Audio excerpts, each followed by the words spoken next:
Hello friends, welcome back to my YouTube channel Shikshan Digital Academy. प्राचीन भारतीय इतिहास के अंतर्गत हम अध्ययन कर रहे हैं वैदिक काल का। इसी क्रम में आज के इस वीडियो में हम बात करेंगे उत्तर वैदिक कालीन धार्मिक जीवन की।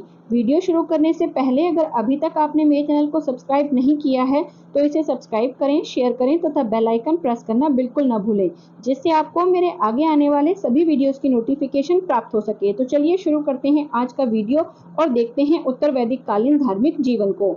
बात करें उत्तर वैदिक काल की तो उत्तर वैदिक काल में जो धार्मिक अनुष्ठान और कर्मकांड थे उनमें बहुत ज्यादा वृद्धि हो चुकी थी। यानी कि पहले ये कार्य कम किए जाते थे ऋग्वैदिक काल में, लेकिन उत्तर वैदिक काल आते आते जो धार्मिक अनुष्ठान और कर्मकांड थे उनमें वृद्धि हुई।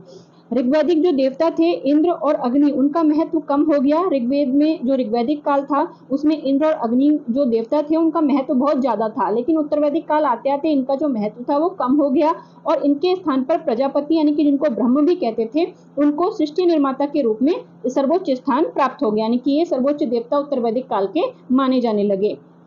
इसके अलावा जो प्रजापति थे वो उसमें जो प्रजापति थे उन्हीं में ही हिरण्यगर्भ और विश्वकर्मा दोनों जो पूर्ववर्ती देवता थे वो समाहित हो गए। यानी कि पहले जो ये दो देवता अलग अलग हुआ करते थे उत्तर वैदिक काल आते आते ये प्रजापति में ही समाहित हो गए, यानी कि उनका ही रूप इसमें भी मिल गया, यानी कि ये तीनों एक ही देवता बन गए।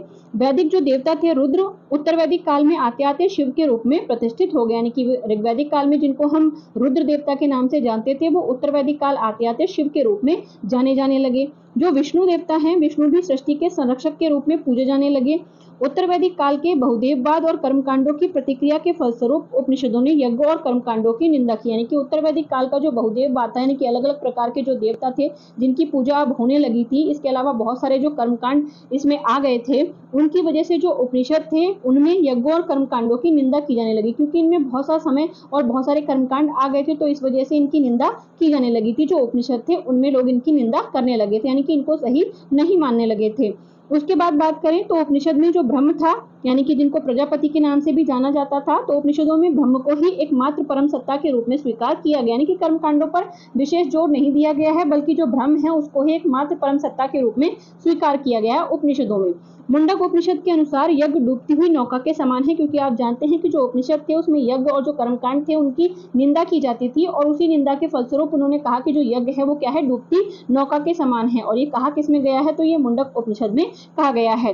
बात करें छांदोग्य उपनिषद की तो छांदोग्य उपनिषद में धर्म के 3 स्कंध यानी कि 3 आधार बताए गए हैं। वो 3 आधार कौन कौन से हैं उन्हें देखते हैं। तो एक है यज्ञ, अध्ययन और दान करना, दूसरा है तप करना और तीसरा है ब्रह्मचारी। तो ये क्या है, छांदोग्य उपनिषद में दिए गए धर्म के 3 स्तंभ हैं।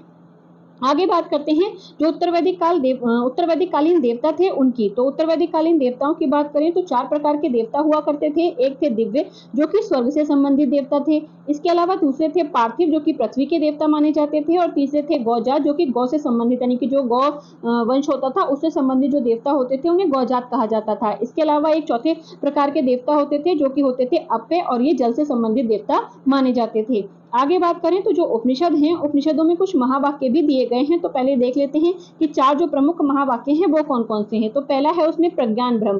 प्रज्ञान ब्रह्म क्या है, ये ऐत्रेय उपनिषद से संबंधित है और जो ऐत्रेय उपनिषद है वो ऋग्वेद से संबंधित माना जाता है। इसके बाद दूसरा है अयं आत्मा ब्रह्म।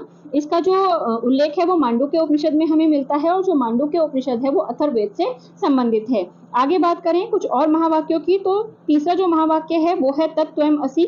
इसका जो उल्लेख है वो हमें छांदोग्य उपनिषद में मिलता है और जो छांदोग्य उपनिषद है वो सामवेद से संबंधित माना जाता है। उसके बाद चौथा है अहम ब्रह्मस्मि। इसका जो उल्लेख है वो बृहदारण्यक उपनिषद में मिलता है और जो बृहदारण्यक उपनिषद है वो यजुर्वेद से संबंधित माना जाता है। आगे बात करते हैं अन्य महावाक्यों की। अन्य महावाक्यों की बात करें तो पहला जो अन्य महावाक्य है वो है सोहम, जिसका अर्थ होता है आई एम दैट। ये जो उल्लेख है इसका वो ईश उपनिषद में हमें मिलता है। इसके बाद है एक मेवा द्वितीयम ब्रह्म, यानी कि इसका जो अर्थ है Brahma is one without a second, यानी कि ब्रह्म क्या है, एक ही है। तो इसका जो उल्लेख है वो हमें छांदोग्य उपनिषद में मिलता है। तीसरा है सर्व खलविद ब्रह्म। इसका जो अर्थ होता है वो होता है ऑल ऑफ दिस इज ब्रह्म, यानी कि सब कुछ क्या है, ब्रह्म ही है। इसका भी जो उल्लेख है वो हमें छांदोग्य उपनिषद में ही देखने को मिलता है। इसके अलावा एक और अन्य महावाक्य की बात करें तो ये है एतत् वा एतत्। इसका अर्थ होता है दिस वेरली इज दैट। इसका जो उल्लेख है वो हमें कट उपनिषद में दिखाई देता है। 2 प्रकार के उपनिषद हैं, यानी कि मतलब ये जो कट उपनिषद है इसी के जैसा एक और है तो आप उससे कंफ्यूज नहीं होंगे।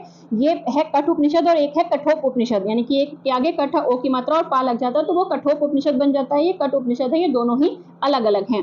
आगे बात करते हैं हम कुछ महत्वपूर्ण जो अन्य तथ्य हैं उनके बारे में। तो सबसे पहले हम बात करेंगे ऐत्रेय ब्राह्मण के बारे में। ऐत्रेय ब्राह्मण की बात करें तो ऐत्रेय ब्राह्मण ही ऐसा ब्राह्मण है जिसमें सर्वप्रथम चारों वर्णों के जो कर्तव्य हैं वो हमें देखने को मिलते हैं। चार वर्ण कौन कौन से, जो ब्राह्मण, क्षत्रिय, वैश्य और शूद्र जिन चार वर्णों को माना जाता है, तो उनके क्या क्या कर्तव्य होंगे इसका जो उल्लेख है वो हमें ऐत्रेय ब्राह्मण में देखने को मिलता है।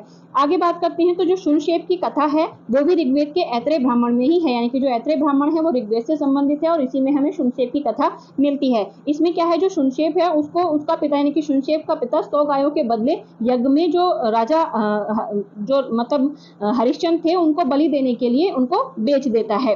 अंत में शून्यशेप को विश्वामित्र ऋषि गोद ले लेते हैं। तो ये जो कथा है वो हमें ऐत्रेय ब्राह्मण में मिलती है। ऐत्रेय ब्राह्मण में पुत्र को संसार सागर पार करने वाली नौका भी कहा गया, यानी कि पुत्र के जन्म को अच्छा माना गया है और पुत्र को संसार के सागर से पार करने वाला यानी कि मोक्ष प्राप्त कराने वाला बताया गया है।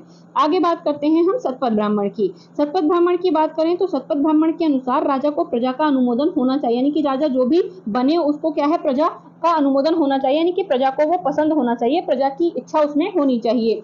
सतपथ ब्राह्मण में कुलाल चक्र यानी कि कुम्हार के चक्र का भी उल्लेख हमें मिलता है। इसके अलावा अंबिका का रुद्र की बहन के रूप में जो उल्लेख है वो हमें तैत्रीय ब्राह्मण और सतपथ ब्राह्मण दोनों में ही मिलता है, यानी कि सतपथ ब्राह्मण में भी मिलता है और तैत्रीय ब्राह्मण में भी मिलता है। आगे बात करें तो शतपथ ब्राह्मण में रेवा यानी कि नर्मदा नदी और सदानीरा यानी कि गंडक नदी तक आर्य सभ्यता के विस्तार का उल्लेख हमें मिलता है। यानी कि बात करें कि जो आर्य सभ्यता थी वैदिक काल में कहाँ तक, उत्तर वैदिक काल में कहाँ तक पहुंची थी, तो वो रेवा, नर्मदा या फिर जो और जो सदानीरा यानी कि गंडक नदी है वहां तक मिलती है। आगे बात करते हैं तो सतपथ ब्राह्मण में जल प्लवन की कथा का भी वर्णन है। जल प्लवन की कथा वही है कि जब संसार में मतलब जल प्लवन आता है, यानी कि जल से पृथ्वी डूब जाती है और जो श्रद्धा और मनु है वो जो भी जीव जंतु पृथ्वी पर पाए जाते हैं उनके एक एक जोड़े को लेकर नाव में बैठकर मतलब संसार को बचाने की कोशिश करते हैं और बाद में पुनः सृष्टि का निर्माण होता है। तो ये जो जल प्लवन की कथा है ये हमें सतपथ ब्राह्मण में ही मिलती है। आगे बात करते हैं बृहदारण्यक उपनिषद की। बृहदारण्यक उपनिषद की बात करें तो बृहदारण्यक जो उपनिषद है वो सबसे बड़ा उपनिषद माना जाता है, यानी कि सबसे बड़ा उपनिषद है उपनिषदों में।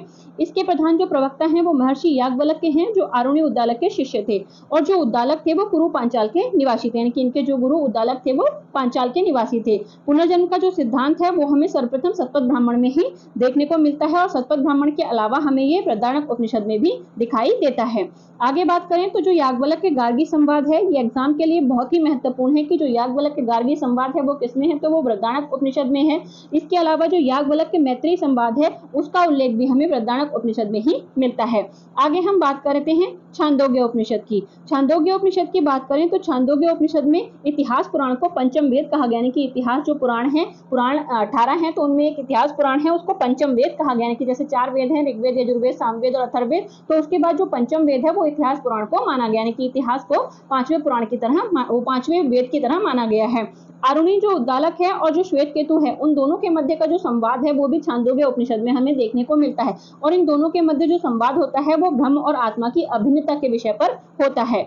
आगे बात करें तो इसमें जो श्वेतकेतु है उसकी अज्ञान से आत्मज्ञान तक की यात्रा का भी वर्णन इसमें किया गया, यानी कि जब वो अज्ञानी होता है और उसके बाद जब उसे ज्ञान प्राप्त हो जाता है तो जो उसे आत्मज्ञान होता है वहां तक की जो पूरी उसकी यात्रा है उसका वर्णन भी हमें इसी में देखने को मिलता है। आगे बात करें तो तत्वयम असी भी छांदोग्य उपनिषद में निष्कर्ष के रूप में श्वेतकेतु ही कहता है। अभी हमने ऊपर देखा कि जो तत्वयम असी है यानी कि ये जो महावाक्य है वो हमें छांदोग्य उपनिषद में मिलता है। तो छांदोग्य उपनिषद में जो श्वेतकेतु है जब उसको ज्ञान की प्राप्ति हो जाती है तो वो अंत में इस वाक्य को कहता है कि सब कुछ क्या है, ब्रह्म ही है। छांदोग्य उपनिषद के अतिरिक्त बृहदारण्यक उपनिषद और कौतिकी उपनिषद में भी श्वेतकेतु की कहानी मिलती है। श्वेतकेतु ने महाभारत में महिला के लिए एक पति की प्रथा शुरू की थी, लेकिन इसका जो अपवाद है वो हमें देखने को मिलता है क्योंकि द्रौपदी के क्या थे, 5 पति थे। आगे बात करें तो छांदोग्य उपनिषद में चांडाल उसको कहते हैं जो मृत व्यक्ति का अंतिम संस्कार करने वाला होता है शमशान में, तो उसको चांडाल कहते हैं। तो जो छांदोग्य उपनिषद है उसमें चांडाल को श्वान यानी कि कुत्ता और शूकर की श्रेणी में रखा गया है। आगे बात करें सत्यकाम जाबाल की, तो सत्यकाम जाबाल की जो कथा है वो हमें छांदोग्य उपनिषद के 4थे अध्याय में मिलती है। इसमें क्या है, इसमें सत्यकाम और हरिदमत जो गौतम ऋषि थे उनके बीच संवाद का जो वर्णन है वो दिया गया है। अब सत्यकाम जाबाल कौन थे, तो सत्यकाम जाबाल की कथा देखते हैं। सत्यकाम जाबाल की जो कहानी है वो एक कुंवारी माँ की कहानी, यानी कि इनका जो जन्म था एक कुंवारी स्त्री से हुआ था और अपने बेटे को उसने अपने पिता का नाम बताने से मना कर दिया था, ये कहते हुए कि उसने बहुत से पुरुषों की सेवा की है और उसे नहीं पता कि वो किसका बेटा है। तो ये जो कहानी है वो सत्यकाम जाबाल की है। आगे बात करते हैं अन्य महत्वपूर्ण तथ्यों की जो कि उत्तर वैदिक काल से संबंधित हैं। सबसे पहले बात करेंगे यम नचिकेता की कहानी की। तो यम नचिकेता संवाद या यम नचिकेता की जो कहानी है वो हमें कठोप उपनिषद में मिलती है और ये एग्जाम की दृष्टि से बहुत ही महत्वपूर्ण पॉइंट है। यह कृष्ण यजुर्वेद की जो कट शाखा है उसका उपनिषद है। भारत का जो राष्ट्रीय वाक्य है सत्यमेव जयते, वो मुंडक उपनिषद से हमें प्राप्त होता है। ये भी इंपॉर्टेंट पॉइंट है। मुंडक उपनिषद में यज्ञों की तुलना टूटी हुई नाव से की गई है। ये भी इंपॉर्टेंट पॉइंट आपके एग्जाम की दृष्टि से हो सकता है। आगे बात करते हैं तैत्तिरीय ब्राह्मण की। तो तैत्तिरीय ब्राह्मण के अनुसार जो ब्राह्मण सूत का, क्षत्रिय शन का और वैश्य ऊन का यज्ञोपवीत धारण करते थे, और जो शूद्र होते थे उनको यज्ञोपवीत धारण करने का जो अधिकार था वो नहीं था। और मतलब जो ब्राह्मण थे वो सूत का धारण करते थे, जो क्षत्रिय थे वो शन का, सन एक पौधा होता है जिससे रेशे बनाए जाते हैं, मतलब धागा बनाया जाता है, तो सन का, और जो वैश्य थे वो ऊन का यज्ञोपवीत धारण करते थे। वैश्य शब्द का जो सर्वप्रथम प्रयोग है वो हमें वात्स्यायनी संहिता में मिलता है, जो कि जो शुक्ल यजुर्वेद है उससे संबंधित है। आगे बात करें उमा शब्द का जो उल्लेख है वो हमें केन उपनिषद में प्राप्त होता है। अथर्ववेद का पृथ्वी सूक्त वैदिक राष्ट्रीय गीत माना जाता है। जैसे कि हमारे देश का राष्ट्रीय गीत है वंदे मातरम, इसी तरह से वैदिक राष्ट्रीय गीत अथर्ववेद का जो पृथ्वी सूक्त है उसे माना जाता है। आगे बात करें तो लोपामुद्रा अगस्त्य ऋषि की पत्नी थी, और लोपामुद्रा ने कई वैदिक ऋचाओं की रचना की थी। ऋचाएं होते हैं जो श्लोक वगैरह होते हैं, जो मतलब जो हमारे वेद हैं उनमें जो श्लोक लिखे गए हैं वो उनको हम ऋचाएं कहते हैं। तो जो लोपामुद्रा थी उन्होंने कई सारी ऋचाओं की रचना की थी।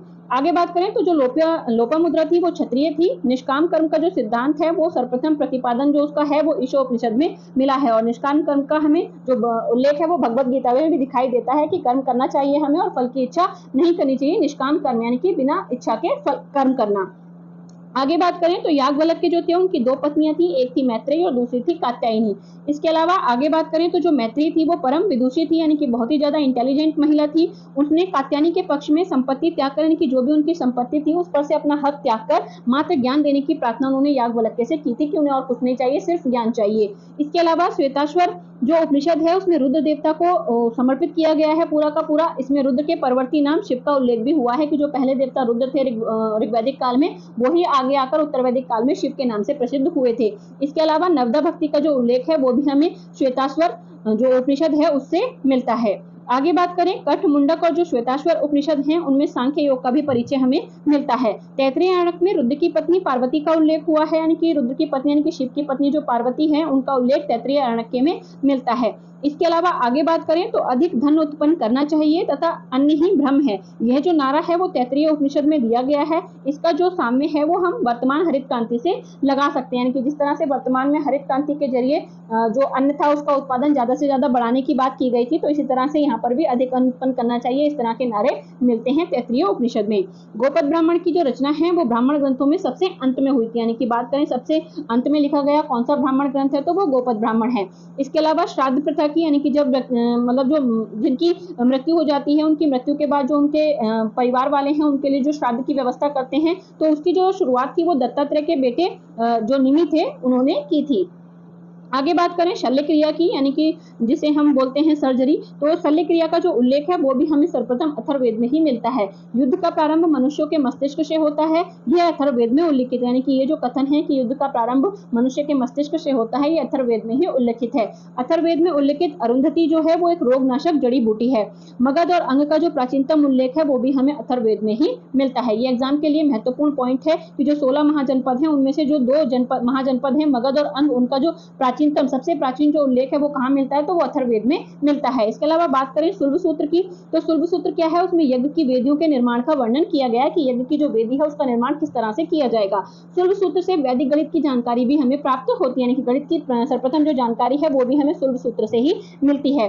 शून्य का जो उल्लेख है वो यजुर्वेद में हमें मिलता है। अश्विनी चिकित्सा के देवता माने जाते थे। इसके अलावा बात करें निर्वसित और अनिर्वसित की, यानी कि वर्जित और अपवर्जित की, तो शूद्रों का उल्लेख पाणिनि की अष्टाध्यायी में भी किया गया, यानी कि निर्वसित और मतलब जो वर्जित या अवर्जित, यानी कि कुल मिला के कह सकते हैं शूद्र जिनको अवर्जित समझा जाता था, तो उसका जो उल्लेख है वो पाणिनि की अष्टाध्यायी में भी हमें मिलता है। आगे बात करते हैं कुछ विविध कथनों की जो कि उत्तरवैदिक काल से ही संबंधित हैं। तो मैं कारु यानी कि मंत्र निर्माता हूँ, मेरे पिता भिषज यानी कि वैद्य हैं और मेरी माता उप प्रतिक्षुणी है, यानी कि अन्न पीसने वाली है। ऋग्वेद के 90 मंडल में इसका उल्लेख उल्लेख हमें मिलता है, यानी कि इसका जो उल्लेख है कि मतलब मैं क्या हूँ, मतलब एक मंत्रों का निर्माता हूँ, मेरे पिता क्या हैं, भिषज हैं, और जो मेरी माता है वो अन्न पीसने वाली है। यानी कि कुल मिलाकर एक ही परिवार के जो लोग हैं वो अलग अलग कार्यों में लगे हैं। यानी कि यहाँ पर ये दिखाने की कोशिश की गई है कि जो ऋग्वैदिक काल था उसमें जो जाति प्रथा थी वो कर्म के आधार पर थी, धर्म के मतलब जाति के आधार पर नहीं थी। और जब उत्तर वैदिक काल आया तो उत्तर वैदिक काल आते आते क्या हुआ कि व्यक्ति जिस जाति में जन्म लेने लगा उसके जो कर्म था वो उसी के हिसाब से तय होने लगा। तो यहाँ पर ये बताया गया है कि एक ही परिवार में जो लोग हैं वो कई तरह के जो कर्म हैं उनको कर सकते हैं। इसके अलावा बात करें अस्तोमा सद्गमय की, तो अस्तोमा सद्गमय हमें ऋग्वेद से प्राप्त हो, यानी कि ऋग्वेद में इसका उल्लेख किया गया है। इसके अलावा समुद्र के उत्तर में तथा हिमालय के दक्षिण में जो स्थित है वह भारत देश है तथा वहाँ की जो संतानें हैं वो भारतीय हैं। इसलिए जो मतलब कथन है ये हमें विष्णु पुराण में मिलता है। इसके अलावा विराट पुरुष के मुख से ब्राह्मण, उसकी बाहुओं से क्षत्रिय, जांघाओं से वैश्य और पैरों से शूद्र उत्पन्न हुए, ये जो बात है वो हमें ऋग्वेद के 10वें मंडल का जो पुरुष सूक्त है उसमें मिलती है। यानी कि 4 वर्णों की सबसे पहली बात करें कि 4 वर्णों का उल्लेख सर्वप्रथम कहाँ किया गया है, तो वो ऋग्वेद का जो 10वां मंडल है उसमें किया गया है। आगे बात करते हैं सभा और समिति की, तो सभा और समिति प्रजापति की 2 पुत्रियां हैं। इसका भी जो उल्लेख है वो अथर्ववेद में ही किया गया है। तो आज के इस वीडियो में हमने बात करी उत्तर वैदिक कालीन धार्मिक जीवन की। इसके अगले वीडियो में हम उत्तर वैदिक कालीन जो कुछ शब्दावली है उनको देखेंगे। अगर आप इसी तरह से मेरे साथ प्राचीन भारतीय इतिहास पढ़ना चाहते हैं तो बने रहिए मेरे साथ। Thank you for watching.